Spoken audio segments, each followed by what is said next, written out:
I'm so thankful to be invited back this year because I really want to give you an update on Restore One. Your generosity last year was beyond anything. And I want to tell you what happened to your money. I think it's really important for people to know when they donate money, what actually happens to it. And so I want to share some pictures with you today. First of all, I have some greetings. I attend Springwood Church in Brisbane, hence my many layers. I feel like Michelin woman up here. I can't really bend. I have so many clothes on. But Mladen sends his greetings to you, our church pastor. Many of you know Mladen. And Susanna Belasev said to say hello to her sisters in Christ today. So let's have a look. Did it change? It helps if I turn it on. Actually, there's one more thing I'd love to say. I'm a retired teacher. I taught at Brisbane Adventist College, and my heart is absolutely bursting with pride today because Braden and Sanya were students from Brisbane Adventist College, and how beautiful was our music this morning. Thank you so much. You have blessed us.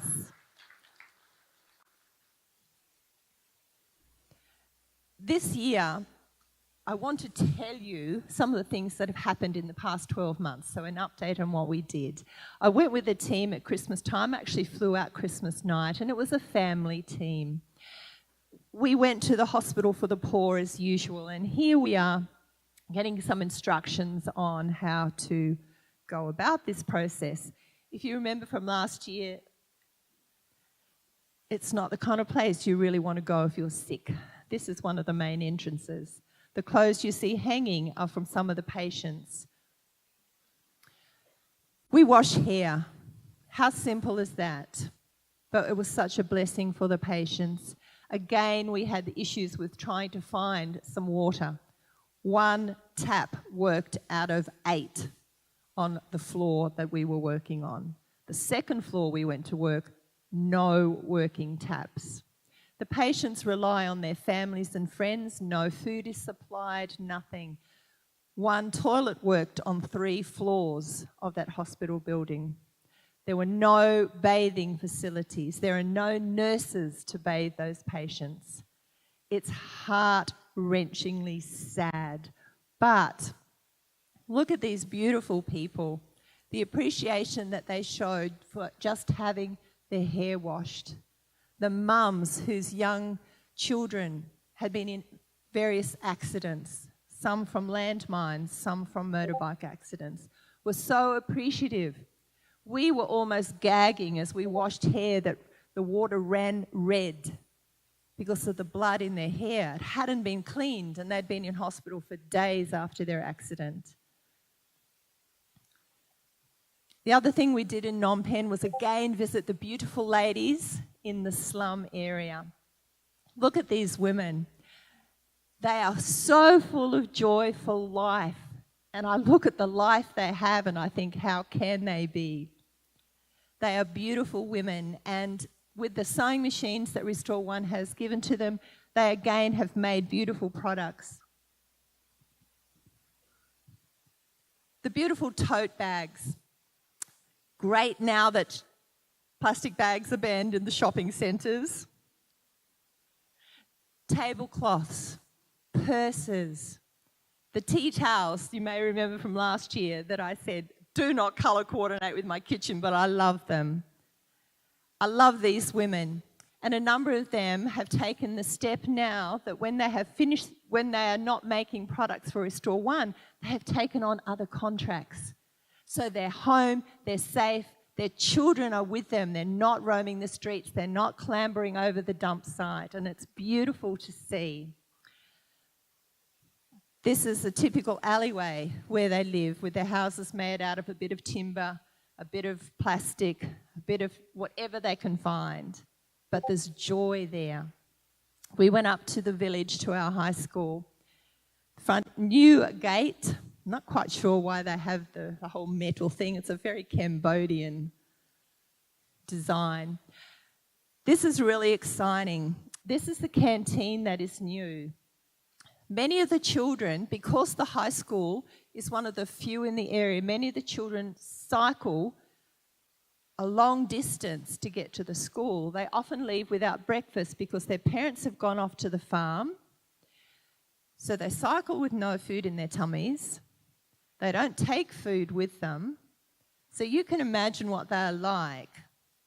Really hard to concentrate. So we've built a canteen, and every lunchtime we feed them a hot meal. So they get rice or noodles and veggies.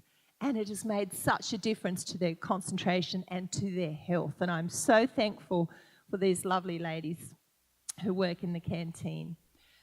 We were given laptops by the NAB Bank down here in Melbourne. And one of the teachers has quite a few computer skills. So every day the students are learning how to use computers. What a blessing that will be when they go on, because we really hope that they will go on to university. This is something else that was really exciting. We walked onto the property and I thought, whoa, what's this building? It doesn't look like a typical classroom. The new school year starts on the 1st of November each year. And we had one classroom for year 7, one for 8, one for 9, and one for 10. Well, so many children rocked up for grade 7, they had to quickly build another classroom. So this structure went up in just a few days and now houses one of the grade 7 classrooms. How fantastic is that, that more children are receiving an education? This is the grade 9 and 10 classroom that was being built this time last year. So some of the money that you donated went to finish off this classroom. So you are responsible for children in a very poor village being educated. That is a fabulous, fabulous blessing. Inside one of the new classrooms, and some of the beautiful students. In a moment, I'm going to show you a few statistics. And statistics for me, not being a numbers person, I'm an English teacher, can be really boring and somewhat daunting sometimes. But one of the fabulous statistics is that the Restore One High School are retaining students all the way through. And in year 10, and this is absolutely against the norm in Cambodia, year 10 has more than 50% girls. Ordinarily, if a girl does attend school, by the time she's in grade 5 or 6, the parents pull them out. Why does a girl need an education? She's going to work on the farm with us, she's going to get married young, she's going to have children, and that's her life. But the villagers have learnt in the last 4 years that educating girls is a really important thing. And so in the whole school, 47% of the students are girls, unheard of in Cambodia, and over 50% in year 10. And these are some of the beautiful girls in year 10. That's the school with some of the volunteers from a team. You can see how green it is. Every day they have what they call brain breaks because they have been taught that exercise is really important for the brain. And so they do all sorts of crazy calisthenics and running around. Kind of a weird picture, isn't it? This is actually a toilet block. New toilets were built at the high school. And a group of young people just a few weeks ago from the University of New South Wales went out. And during the day, they worked in the classrooms and helped with the students' English. And then in the evening, they thought, wow, we want to do something. And that toilet block looks really boring. So they decided to make it look far more attractive. Last year, I talked about the Hearts for Cambodia project with the young grade 6 girls who had been sold for $20. Some of you may remember that. So last year we continued the project. So the girls, most of the girls stayed in the village over their 2-month summer holidays and they made stars, and then the stars came back to Australia and they were sold. And as you can read, the money that the girls got from these stars didn't go to buying toys or lollies or towards an iPhone. It went towards clothes and food and things for school. Can you imagine girls who are 12 and 13 and 14 in Australia? Some, yes. but certainly not all. So this is a project that will continue again in September and October. The girls are going to make something else that will be suitable to bring back to Australia to sell, to enable them to be safe. And we want that, don't we? Because they are God's daughters, just like we are. In the primary school, here's another brain break. The University of New South Wales kids had them doing a bit of limbo, and they just love learning and doing new things and realising that exercise can be fun while it's important. This is something else that I absolutely love. The agricultural program in the school is just growing and growing, and this passion fruit vine started off very small and is now almost taking over this classroom in the primary school, but it's fantastic. They're growing pawpaws, they're growing mangoes, a variety of vegetables. And what is so exciting is that traditionally these families have eaten rice, they've grown cassava, which they sell to Vietnam for a really cheap price, and then it comes back from Vietnam in a different form and gets sold back to them for a really expensive price.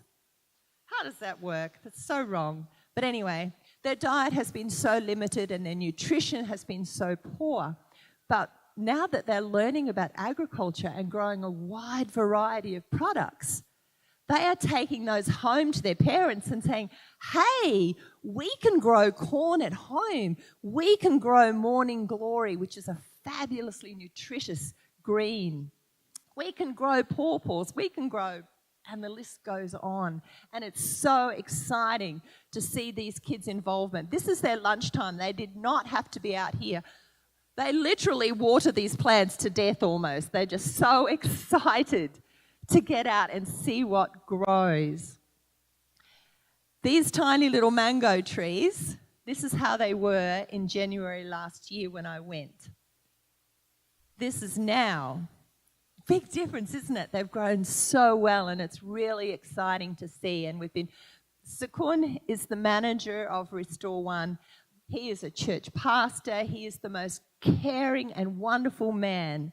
He loves the children. He loves working with the families and the villages. And I'm so proud of him and what he's done. He just bubbles over with enthusiasm for God and for these children. Here's an example. This is a shot from in the village. And if you look carefully down on the bottom right-hand side, my right, you'll see lemongrass growing. That lemongrass came from the primary school and they use it in their cooking. And there's a whole lot of Morning Glory and a few other veggies growing down the front. All of these cuttings came from their kids from the primary school. And this is a typical scene throughout the village now. Whereas it used to just be a dust bowl with nothing growing, nothing green. There's greenery everywhere and flowers. We have one of the primary teachers. She's the most beautiful lady and she loves flowers. And so she planted a lot around the primary school and again shared the seed. And so now flowers are growing around the village and it's a beautiful place. Treasures. I just love them to bits. I want to wash them, but I love them. Some of the grade 6 girls nearly ready to move on to high school, and these are the girls that we are going to be protecting by keeping them away from the brothels in Phnom Penh. Inside a typical primary school classroom,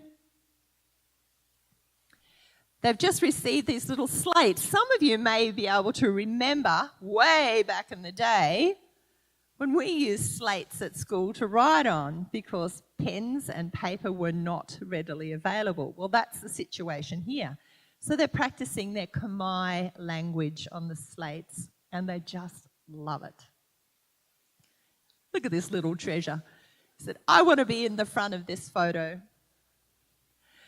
The little primary kids were taken to the high school and the high school students ran an athletics carnival for them. Never had anything like it before in their lives. And they had 3-legged races and all manner of fun things and just had the best day ever and were given a hot meal for lunch, which for some of them was the absolute highlight of the day. There is a joy for learning in the school and that excites me tremendously. I had a video clip which I tried to download, but being technologically challenged, I was unsuccessful. But it shows one of the grade 10 girls. There are always teams, mostly from Australia, who go, and Sukun or the school principal, Vanak, will do the translating. Well, in this video clip, it's one of the grade 10 girls. Isn't that phenomenal that after only 3 years of education, with an hour of English each day, she is now able to translate? That is a blessing. It's a fantastic thing. Just check my time. Oh, I'm going okay. The team that I went with at Christmas time, we had a project. And that was, excuse me, to build a preschool. Now, whilst I'm not necessarily strongly for preschools, I'm a bit of a believer in better late than early. However, in this village, the parents leave very early to go out to the farm. And either the children are dragged off with them and then just wander around all over the countryside, or they're left at home in the village to wander around. Often they hang out through the windows of the primary school classroom, so that's a bit disruptive for the teachers. But more often than not, they're just left to their own devices. And we thought, well, that's not really safe. So our project as a team last year was to raise enough money we were given land, to build a preschool. There was no running water, so we were putting down a bore to get fresh, clean drinking water. There were no toilets, so we were to build toilets. And I wanted to build a playground. And Tanya, the leader of Restore One, said, now, Carol, that's a dream, and I like dreams, but we have to get the money for the toilets and the water and the preschool. If there's enough money, then you can build a playground. So I was determined. So this is a shot of the first day when we were there. You can see the tank. The very first time they put a bore down, they struck clean drinking water. And that was an answer to prayer. You can see the toilet building on the far right going up, and then the preschool and our little playground because we've got enough money. We also decided that inside it was just grey cement. Now that's not good for a child's soul. And so when it was really disgustingly hot outside, we left the men to keep building, and the women went inside and we painted a mural. And this is the very beginning. The very first dot was put on the wall. It was a huge wall, and then we started. You can see by the ladders that there's no workplace health and safety in Cambodia. It was very daunting standing on there, I have to tell you. And this trestle, oh my, we found it on the rubbish dump, but we needed something to stand on, so we did and prayed a lot. And well, I'm dead.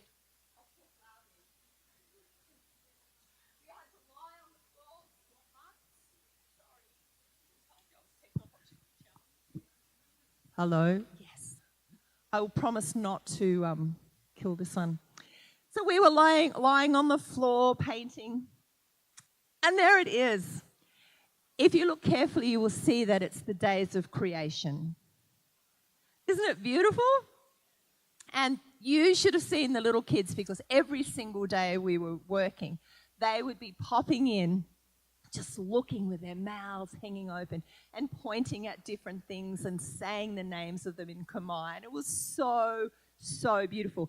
The very last night we were there, it was dark, and Sukun said, we have to go because the road's not terrific. And he said, we really need to go before it's any darker. And we're going, we're not leaving till this is finished. So we had people shining their torches from their phones on this mural while we were frantically, there must have been 10 of us, frantically painting the last section. But the children love it, and I believe a simple painting can be a blessing. And again, while we were working, the children were in the sandpit having the best time ever. You'll see they're using little cooking pots and pans, and you'll see in a moment what they were actually meant for. This little cherub decided that there should not be sand outside of the sandpit, so she spent the day sweeping, sweeping, sweeping. I had a lot of fun before I left, going off to Bunnings, thank you Bunnings, and getting fun things for them to use on their playground. We put in a sliding pole. Every kid loves to slide. Some hangers again from Bunnings. We didn't know what to do with them, so we put them underneath and they worked out what to do with them.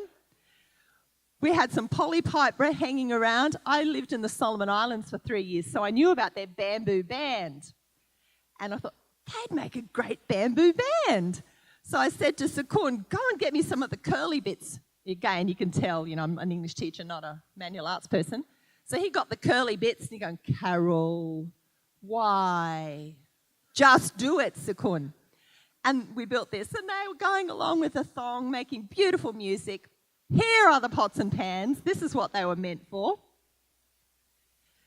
A company in Sydney donated some hand and foot climbing holds for us. This is one of our team. She had to try it out just to make sure it was safe.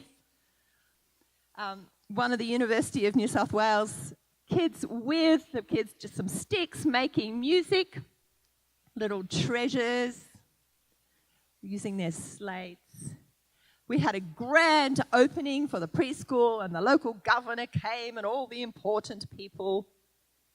The kids clambered all over the playground. I'm not sure what the rating is in terms of the numbers that should be on there, but it worked. Toilets. Men. Sometimes you need to listen to women. They decided to put a fence around the playground, keep the kids safe. And while we were there, we said, that fence needs to go around the toilets. No, Carol. No, we do not need a fence around the toilets. So I get a report. They didn't put the fence around the toilets. I thought, I wonder what's happening here. Let's find out. So there's no gate in that fence near the toilet.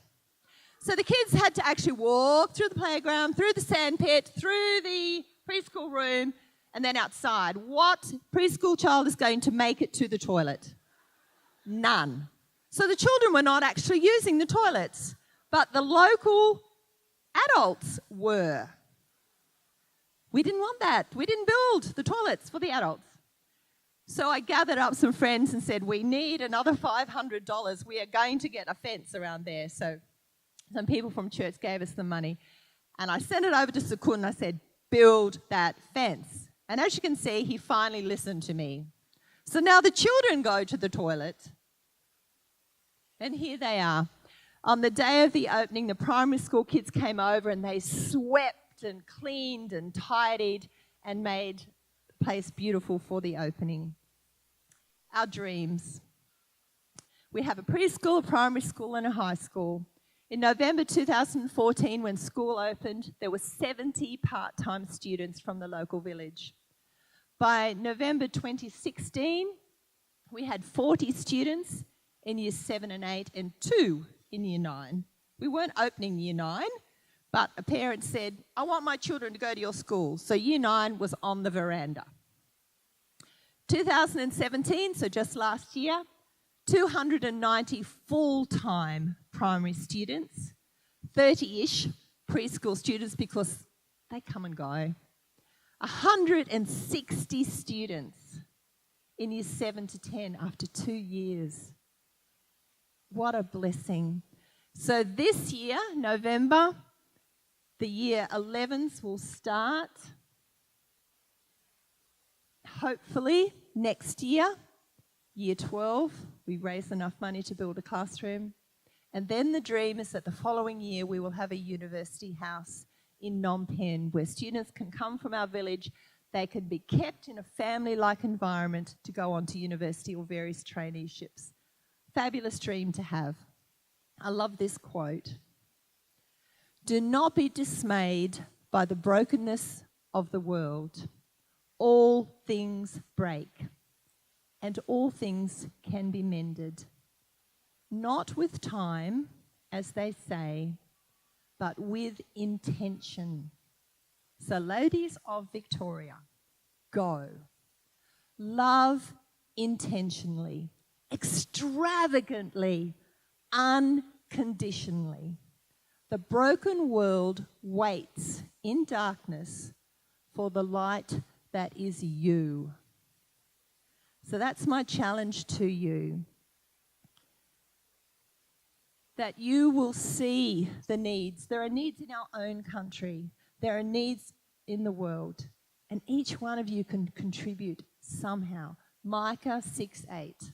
What does the Lord require of you?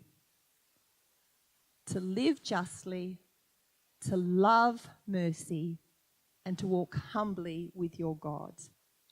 I want to leave you with this little video clip, I hope.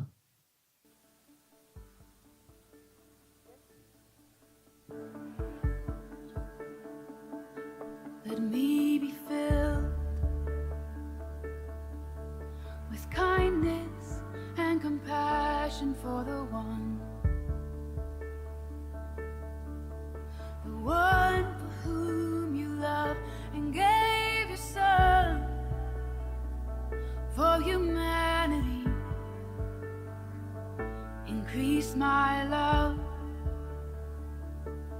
Help me to love with open arms like you do. A love that erases all the lines and sees the truth.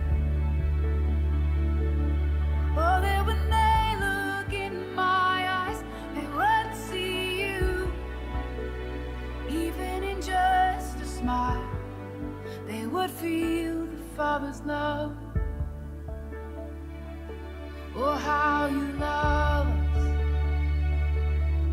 from the homeless to the famous and in between. You formed us, you made us carefully, 'cause in the end, we're all your children. So help me to love with open arms like you do. A love that erases all the lines and sees the truth. Oh, that when they look in my eyes, they would see you. Even in just a smile, they would feel the Father's love.